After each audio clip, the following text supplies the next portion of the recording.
The Galactic Council chamber hung in the endless dark between stars, a perfect sphere of shimmering alloy that pulsed with soft light. Inside, the air hummed with unseen energy, psychic links, data streams, and the quiet tension of 1,000 civilizations watching one moment unfold.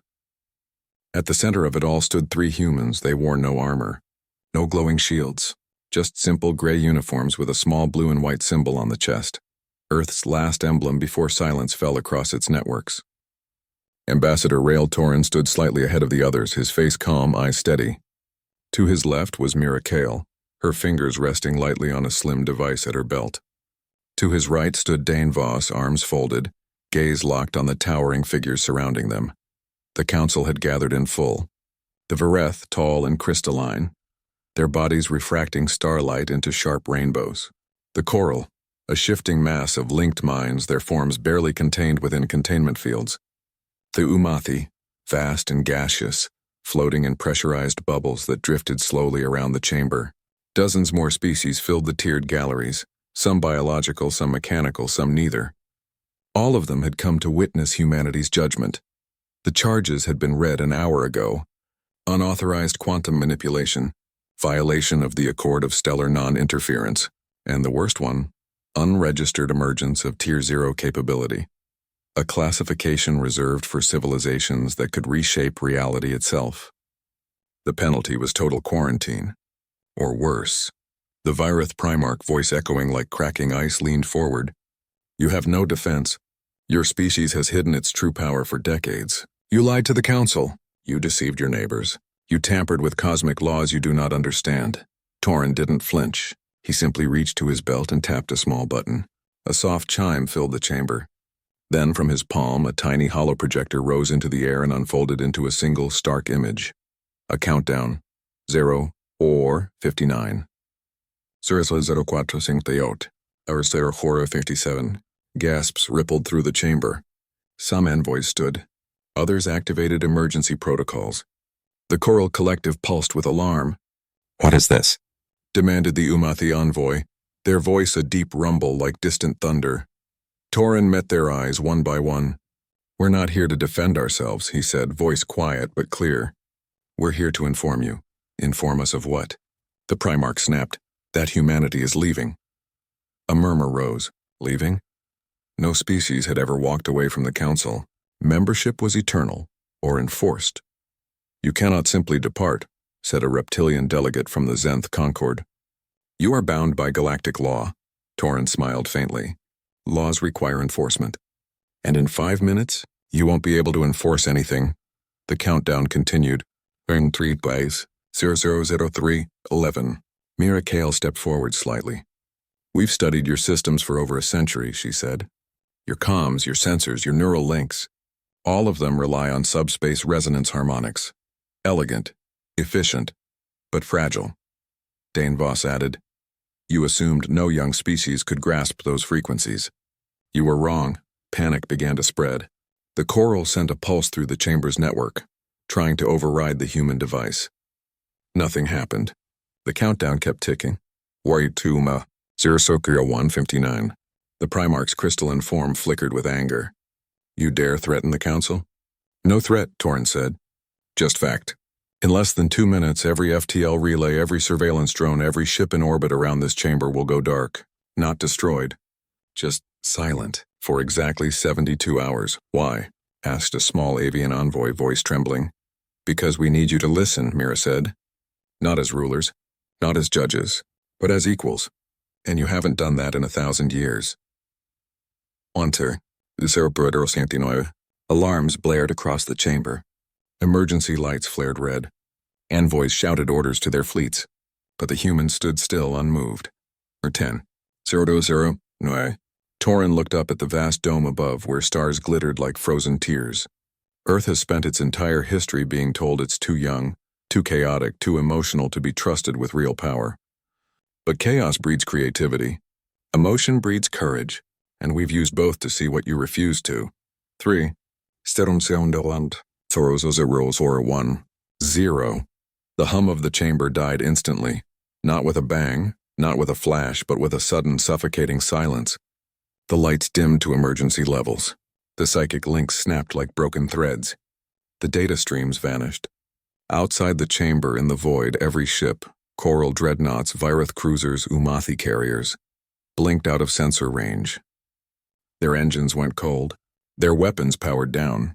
Even their life support systems fell into standby. The Galactic Council was blind. For the first time in 10 million years, the most powerful governing body in the galaxy could not see, hear, or speak beyond the walls of its own chamber. In the dim red glow, the humans remained standing. Torin turned to his team. Time to go. Mira tapped her belt again. A small portal shimmered open behind them. Stable, silent, human-made. Not based on alien jump gates or wormhole tech. Something entirely new. As they stepped toward it, the Primarch shouted, "You cannot abandon your responsibilities." Torin paused at the threshold. "We never had any. You gave us rules, not rights. You demanded obedience, not partnership. So we built something you can't control, and now we're taking it home." He stepped through. Mira followed. Dane gave one last look at the stunned, helpless envoys, then vanished. The portal closed. Silence deepened. Then, from every short-range comm still functioning inside the chamber, a final message played. Calm, clear, and broadcast in every known language. Humanity withdraws from galactic governance effective immediately. All human systems are entering quarantine. Do not attempt contact. Repeat, do not attempt contact, the message repeated 3 times. Then even that stopped.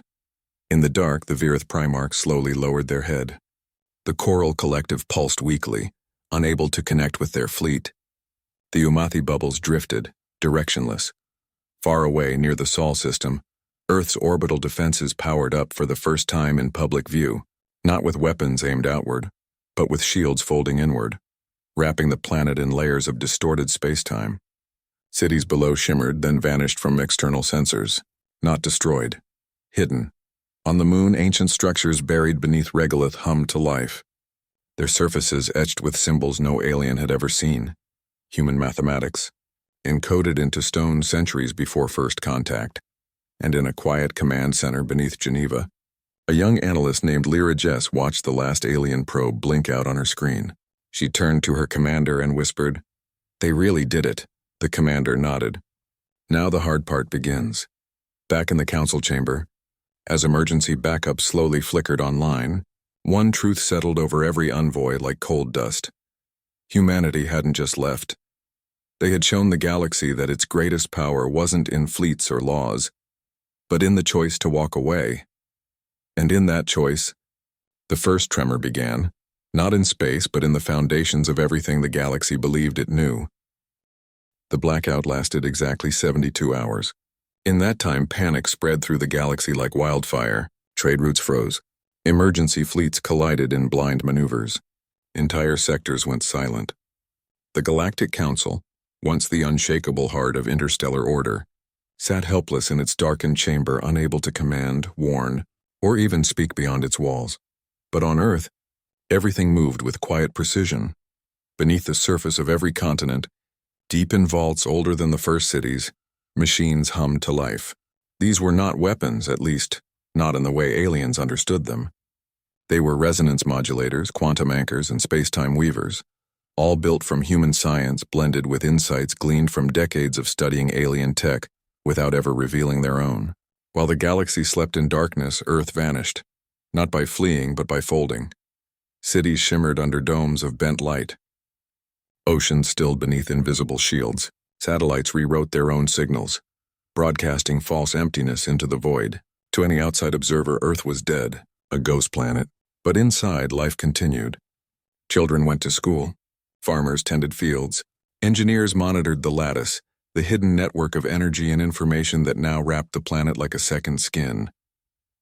Back in Geneva, Ambassador Rael Torin stood before a wall-sized display showing the Sol system. Red markers blinked where alien probes had once circled Mars and Venus. Now those markers were gone. "They'll come back," he said quietly. Mira Kale entered, her eyes tired but sharp. "They already are. The Coral Fleet reactivated 30 minutes ago. They're scanning the system with biopulse sonar, bypassed our EM blackout." Dane Voss followed her in, arms crossed. "They think we're hiding something. They don't realize we're protecting them from it. Mira nodded. The lattice isn't just a shield. It's a regulator. For centuries, humans mapped gravitational harmonics, quantum echoes, even the background hum of the universe. We found patterns, rhythms that hold stars in place, keep black holes stable, guide nebulae. The galaxy runs on music we never told anyone about. Torin turned. And if someone disrupts that music? The whole symphony falls apart, Mira said. Just then an alert flashed on the screen. A single ship, Coral design, had breached the outer edge of the Sol system. Not a scout. A dreadnought. Over 3 kilometers long, its organic hull pulsing with internal light. It ignored all warning buoys. It didn't hail. It simply moved toward the moon. Why the moon? Dane asked. Because they think it's empty, Mira whispered. But it's not. Buried beneath the lunar surface were the oldest human installations, built during the Cold War, expanded during the early space race, and secretly upgraded after first contact. The moon wasn't just a rock. It was a tuning fork for the entire solar system. The Coral ship stopped at lunar orbit. Then, without warning, it fired. A beam of compressed plasma lanced down, striking the Sea of Tranquility. The impact should have carved a crater miles wide. Instead, the surface rippled like water, then went still. For a moment, nothing happened. Then the moon began to hum. A low, deep vibration rolled through space. Not sound, but a subspace resonance that bypassed vacuum. It spread outward at impossible speed. On Earth, every resonance modulator flared blue. In Geneva, the lights flickered. Mira's device beeped wildly. It's awake, she breathed. Across the galaxy, strange things began to occur. In the Andromeda Reach, a neutron star that had spun steadily for 5 billion years suddenly stuttered, its pulses skipping like a broken record. Near the galactic core, a dormant black hole emitted a harmonic tone no instrument had ever detected. In the Umathi belt, the gas giants shifted orbits by fractions of a degree, tiny changes that, over time, would tear their entire system apart. The galaxy trembled, not from war, not from invasion, but from imbalance. Back in the council chamber, systems had finally rebooted. Envoys shouted over each other, demanding answers. The Virith Primarch stood, voice sharp. Humanity did this. They triggered a cosmic cascade. No, said a small insectoid delegate from the Quill Collective. They revealed it. The instability was always there. They were the only ones holding it together. Silence fell. Meanwhile, on Earth, Joran Vale watched the news feeds from hidden civilian channels. He had once been a diplomat, one of the few humans trusted to negotiate with the Zenth Concord. But he had always believed humanity's future lay in unity with the galaxy, not isolation. Now he saw chaos spreading, billions of innocent lives at risk, not because of human aggression, but because of human silence. They think they're saving us, he muttered to his aide, a young woman named Tessa. But they're dooming everyone else, Tessa frowned. What can we do? The Council won't listen to rogue humans. Joran's eyes hardened. Then we make them listen. He accessed an old emergency channel, one meant for worst-case scenarios. With a few keystrokes, he sent coordinates. Earth's true location, the frequency of the lattice shield, the blind spots in the moon's resonance field. He didn't send it to the Council. He sent it directly to the Coral High Mind. It was treason, but in his mind, it was mercy. Hours later, the Coral dreadnought fired again, this time not at the surface, but at a specific point near the lunar South Pole. A weak node, a place where the resonance field thinned. The shot struck true. For the first time since the blackout, the moon's hum faltered. On Earth, alarms blared. Mira ran to the central console, fingers flying. They hit Node 7. The harmonic balance is breaking. Dane grabbed a comm. All sectors reinforce the lunar array. Now, but it was too late. The tremor intensified. In the Umathi belt, a gas giant began drifting toward a gravity well. On a farming world in the Lyra expanse, tides rose without warning, swallowing coastal cities. Torin stared at the data streaming in. Joran, he said, voice heavy. He gave them the key. Mira looked up, eyes wide. If they destabilize the moon completely, the entire lattice collapses. Not just here, everywhere. Dane clenched his jaw.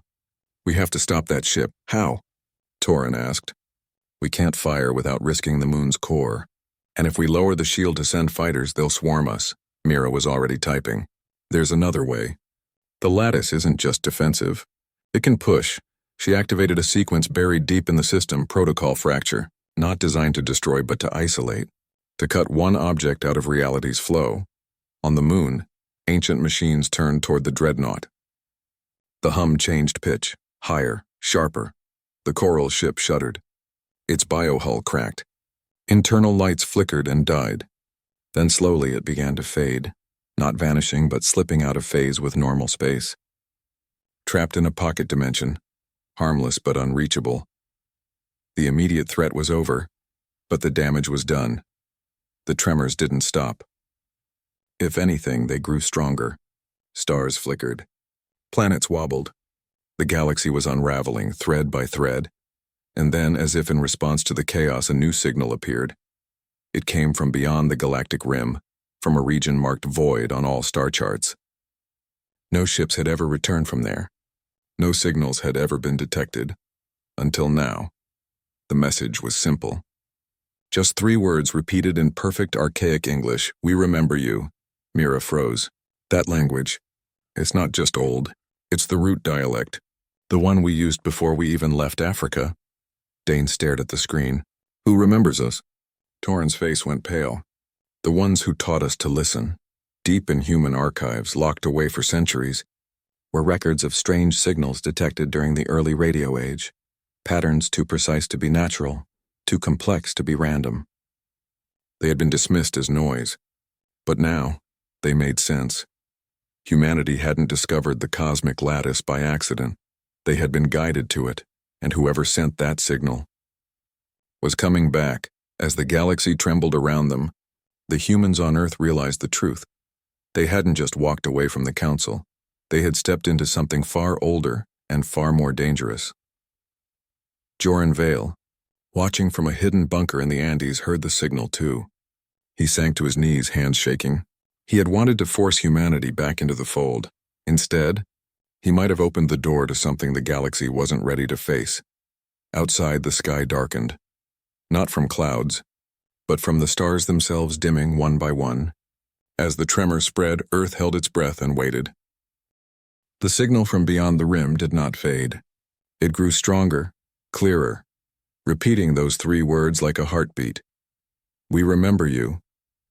It played not through speakers or comms, but in the minds of every human on Earth, soft, ancient, and impossibly familiar.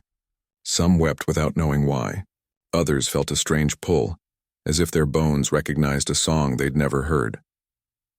In Geneva, Torin stood frozen before the main display. The words echoed in his skull, calm and certain. Mira Kale stared at her console, fingers trembling. It's not just a message, she whispered. It's a key. It's unlocking something in our own tech. Dane Voss paced the room. Who are they? Mira pulled up archived data. Radio logs from the 1960s. Deep Space Telescope records from the 2030s. Encrypted files buried in NASA's oldest servers. Patterns emerged.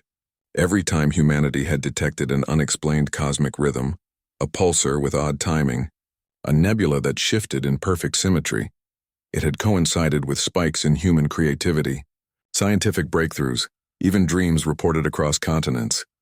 They weren't just watching, Mira said. They were teaching, guiding us to hear the universe's song. Torin turned slowly. And now they're returning. Outside, the tremors worsened. A star in the Perseus arm blinked out for 17 seconds. When it returned, its light was colder, bluer. On a coral colony world, the ground split open not from quake but from a sudden shift in local gravity. Trees floated upward, rivers flowed sideways.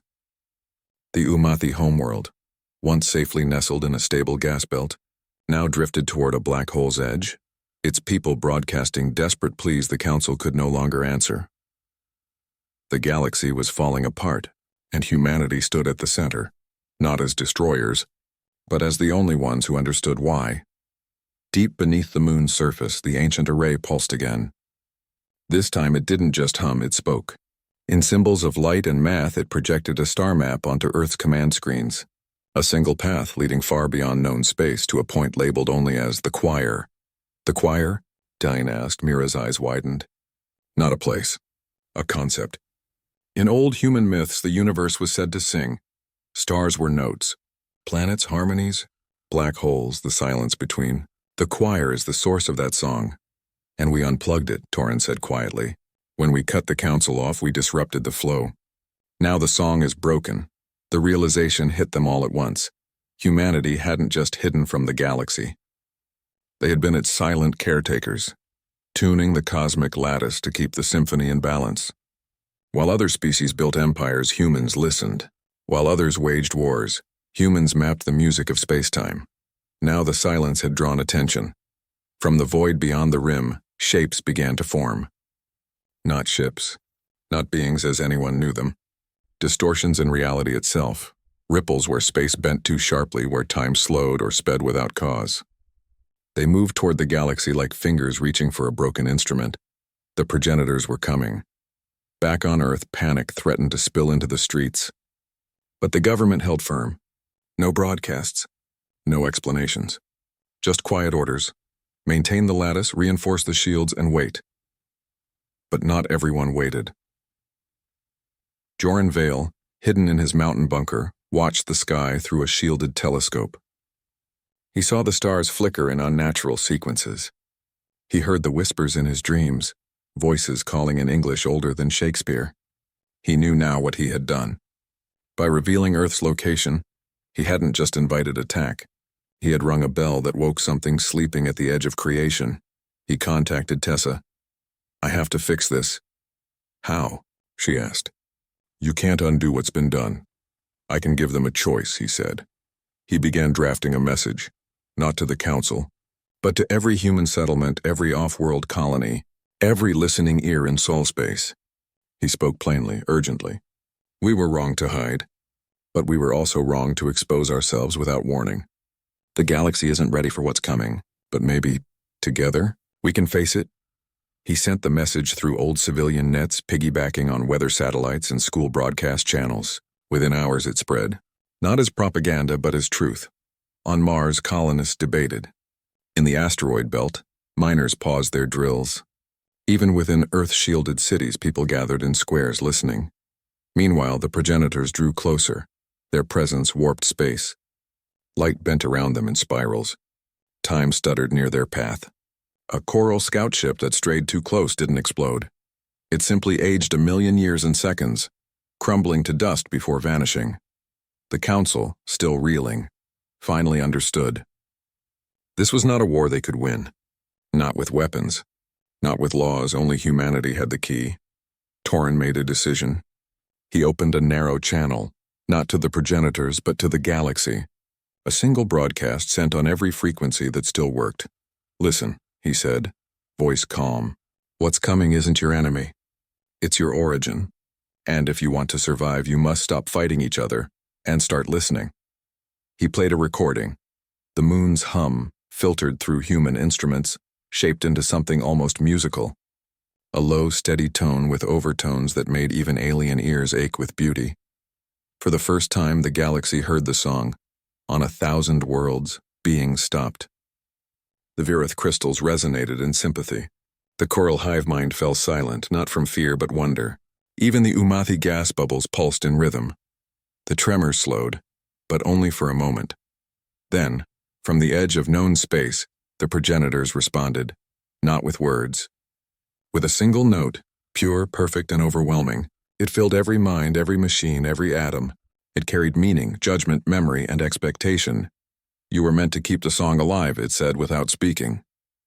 Not hide it. Not break it. Torrin felt the weight of it in his chest. He knew what came next. The progenitors would not destroy the galaxy. They would reset it. Erase the dissonance. Start again, unless someone could prove the song was still worth saving. Mira turned to him. "We can't fight them. But maybe we can show them." She activated the lunar array again, not to shield but to broadcast. This time she didn't send math or signals. She sent Beethoven's Ninth Symphony, encoded into quantum pulses layered over the moon's hum, woven into the lattice itself. The progenitors paused. For beings of pure order, the symphony was chaos. Joy mixed with sorrow, structure broken by wild emotion, a choir singing in defiance of silence. They could not process it. Their forms flickered. Their path wavered. In that moment of confusion, Dane saw an opening. "We don't need to win," he said. "We just need to buy time." Torin nodded. "Time for the galaxy to learn the song." He turned to Mira. "Broadcast the resonance keys." To everyone. Mira hesitated. "If we do that, anyone could control the lattice. The Coral might weaponize it. The Vireth could lock it down. It's too dangerous."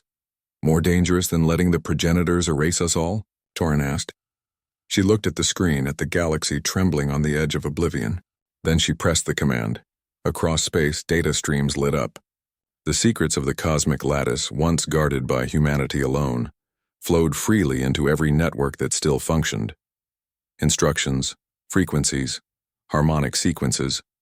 The tools to listen, to tune, to join the song. The progenitors recoiled. Their note faltered. For the first time in eternity, they faced something they did not control. Not a weapon, not a law, but choice. On Earth, Joran Vale heard the symphony echo through his bunker walls. He closed his eyes and smiled. He had wanted to force humanity back into the fold.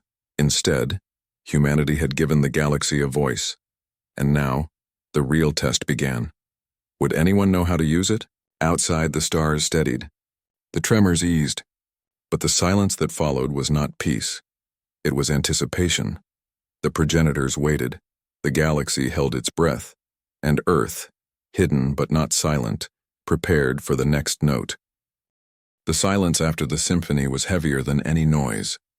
The progenitors had not vanished, but they had stopped moving. They hovered at the edge of known space like statues carved from bent light, watching, waiting. The galaxy, still trembling, from the shock of the broadcast, now faced a new kind of fear, not of destruction but of responsibility. For the first time, every species had access to the resonance keys, the tools to tune the cosmic lattice, the power to shape reality's hidden song.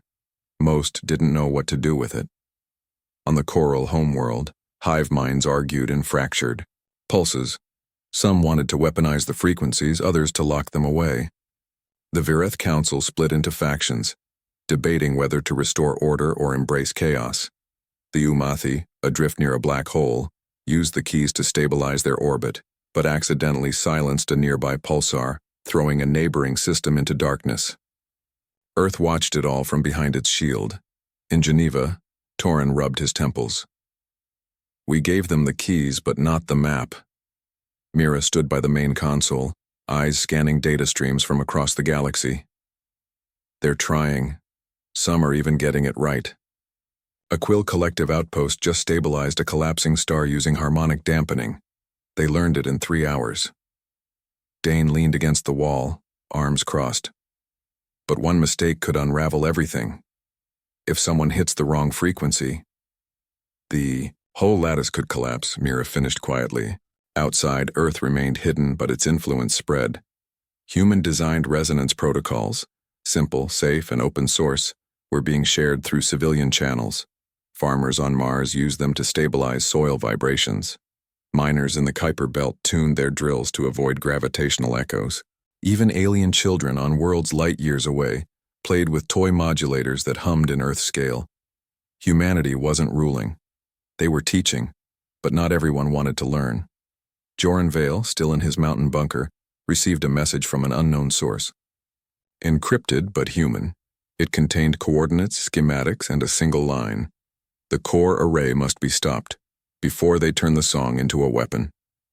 He recognized the handwriting. It was from a former colleague, someone who had worked on the lunar project before vanishing during the early blackout. Joran knew what this meant. Inside Earth's shield, a faction had formed. Not aliens, humans. People who believed that if the galaxy couldn't be trusted with the lattice, then humanity should control it alone. Permanently, and they were planning to activate the core array, not to broadcast, but to dominate. Joran contacted Tessa. "I have to go to the moon." She stared at him through the comm screen. "You'll never get past the shield." "I know someone who can," he said. He traveled by old tunnels, relics from the Cold War, now repurposed as emergency routes.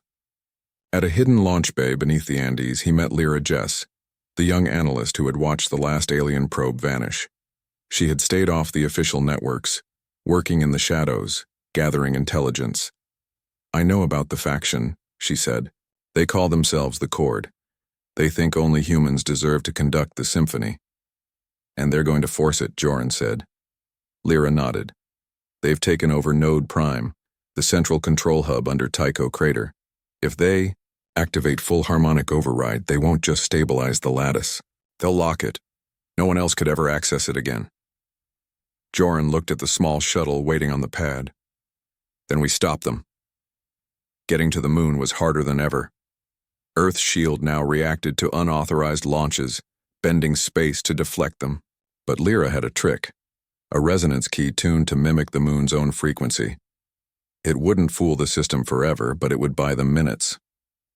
They launched in silence, the shuttle slipping through the folds of space-time like a needle through fabric. The moon loomed ahead, no longer dead rock but a living instrument, its surface faintly glowing with internal light. They landed near Tycho Crater. No alarm sounded.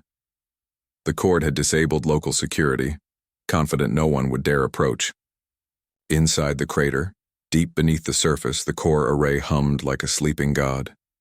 Massive rings of alloy and crystal rotated slowly, each aligned to a different cosmic frequency. At the center stood a control nexus, and around it, armed guards in modified human uniforms. Joran and Lyra moved through maintenance tunnels, avoiding patrols. They reached the central chamber just as the leader of the Cord stepped onto the platform. It was Elira Noss, once Earth's lead resonance engineer, now something colder. Her eyes gleamed with certainty. "The galaxy has failed," she announced to her followers. Chaos spreads, stars die, and still, they fumble with the keys like children. We were meant to guide, not share. Today, we take back control. She raised her hand toward the nexus. Joran stepped out. "You don't get to decide for everyone." Elira turned, surprised but not afraid. "Joran Vale, the traitor who almost got us all killed. I tried to save lives," he said. "You're about to erase free will." "This isn't about will," she snapped. "It's about survival. If we don't lock the lattice, someone will break it for good." Lyra moved to a side console, fingers flying. "I can shut it down remotely." "No, you can't," Elira said. "The system is isolated, only the Nexus can—" She stopped, because the console Lyra was using wasn't part of the Cord's network. It was older, original, built by the first human engineers who had discovered the lattice, and who had always believed it should be shared. Lyra hit the final key. The array shuddered. Elira screamed, "No!" But it was too late. The core array didn't shut down. It activated, not under Elira's command, not under anyone's. It had been waiting. From the moment the progenitor's signal arrived, the array had been listening. And now, with human hands, both selfish and selfless, touching its controls at once, it made a choice. A single word pulsed through every system on the moon, then across Earth, then through the lattice itself, echoing into the void. "Ready." The progenitors stirred. Far away, their forms shifted. Not in anger, in recognition. On Earth, Torin felt it in his bones. "It's not ours anymore," he whispered. Mira stared at her screen as data flooded in. The array just linked with the progenitors. "It's not fighting them, it's talking." Dane stood up. "What does that mean?" "It means the test has begun," Mira said. The galaxy held its breath. Because the song was no longer just humanity's. It belonged to everyone, and someone, or something, was about to conduct the next movement. Joran looked at the glowing nexus, then at Elira, who stood frozen, her certainty shattered. "We don't control the song," he said softly. "We just get to sing in it." Above them, the moon's hum rose in pitch, weaving together human hope, alien fear, ancient memory, and future choice. And in the void beyond the rim, the progenitors began to move again, not toward destruction, but toward judgment.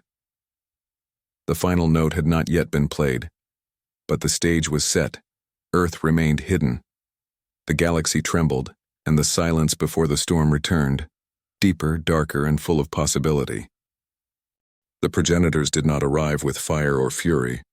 They came as silence given shape, ripples in the fabric of space that bent starlight into spirals, that made time slow and stretch like taffy. Their presence alone made the cosmic lattice vibrate with tension, as if the universe itself held its breath. Earth's shield held, but barely. The moon's hum had changed, it no longer protected. It answered. In Geneva, Torin watched the data flow like a river of light across the screens. "They're not attacking," he said. "They're testing." Mira stood beside him, eyes wide. "The lattice is responding to them. Not fighting, not submitting, negotiating." Dane paced the room. "How do you negotiate with gods?" "You don't," Torin said. "You show them something they didn't expect." And what the progenitors had not expected was choice. Across the galaxy, species that had once demanded obedience now experimented with the resonance keys. A coral hive mind on the edge of the Lyra expanse used harmonic pulses to calm a dying star. A Virith artisan on a floating city tuned her sculptures to stabilize local gravity. Even the Umathi, still drifting near the black hole, broadcast a slow, mournful tone that somehow slowed their fall. The song was no longer human. It was becoming galactic. But the progenitors wanted purity, order, a single conductor, not 1,000 voices. Their judgment came not as a voice, but as a wave, a pulse of perfect harmony that swept through the lattice, erasing all dissonance in its path. Where it passed, stars aligned too perfectly. Planets moved in mathematically flawless orbits. Life adapted or vanished. The universe became quiet, too quiet. On Earth, alarms blared. "They're rewriting reality," Mira said. "Not destroying it. Refining it." Torin turned to Dane. "Can we stop it?" "No," Dane said. "But maybe we can confuse it." He turned to Mira. "Play it again." She understood. She didn't send weapons. She didn't send shields. She sent music. Not just Beethoven this time. Jazz from New Orleans. Drum circles from Kenya. Electronic pulses from Tokyo. A child's lullaby from Mumbai. Every sound that had ever been born from human chaos. Joy, sorrow, and hope encoded into the lattice, layered over the moon's hum, and broadcast into the path of the progenitor's wave. The effect was immediate. The wave faltered. Perfect harmony could not absorb dissonance. It could not process a trumpet solo that broke every rule of scale, or a folk song that changed key mid-verse, or a baby's cry that held no melody at all, only need. The progenitors recoiled. For the first time, their forms flickered, not with anger, but with something like pain. They had built a universe of order. Humanity had filled it with life that refused to be ordered. In that moment of confusion, Joran Vale and Lyra Jess stood in the lunar core chamber. The cord had surrendered, their certainty broken. Elira Nas sat silently in a corner, watching the nexus glow. Joran looked at Lyra. "We can't let them win, but we also can't fight them like enemies." Lyra nodded. She stepped to the console and did something no one had done before. She didn't lock the lattice. She didn't open it fully. She shared it, not as data, but as feeling. She sent the memory of rain on skin, the warmth of a hand in yours, the ache of losing someone you love, the joy of solving a problem no one thought you could. All of it woven into resonance frequencies sent not to machines but to minds. Across the galaxy, being stopped. The Virith felt warmth for the first time. The coral hive mind experienced loneliness and connection. The Umathi understood fear and then comfort. The progenitors paused. Their wave dissolved. Not because it was defeated, but because it was changed. From the void, their voice returned, not as a command, but as a whisper. "You were never meant to share the song." Torin heard it in his mind. He answered not with words, but with a memory of his own. His daughter's first steps, clumsy and brave. On a grassy hill under Earth's sun, the progenitors were silent for a long time. Then, slowly they began to retreat, not in defeat, in understanding. As they faded back into the rim, the lattice settled, not into perfect order, but into balance. Stars flickered with personality. Planets wobbled with life. The galaxy breathed again. On Earth the shield remained, but it was no longer a wall. It was a door, open to those who listened, not those who demanded. The Galactic Council never reconvened. In its place, new networks formed. Not governments, but choirs. Groups of species sharing resonance keys, learning each other's songs, tuning the universe together. Humanity did not lead. They participated. Back in Geneva, Torin stood before the window watching the sky. The stars were brighter now, not because they were closer, but because the galaxy was alive in a way it had never been before. Mira joined him. "They'll come asking for help. They always will," he said. "But now they'll listen first." Dane walked in, holding a simple data chip. "Joran sent this. It's a proposal, a school. To teach resonance not as power, but as language." Torin smiled. "Good."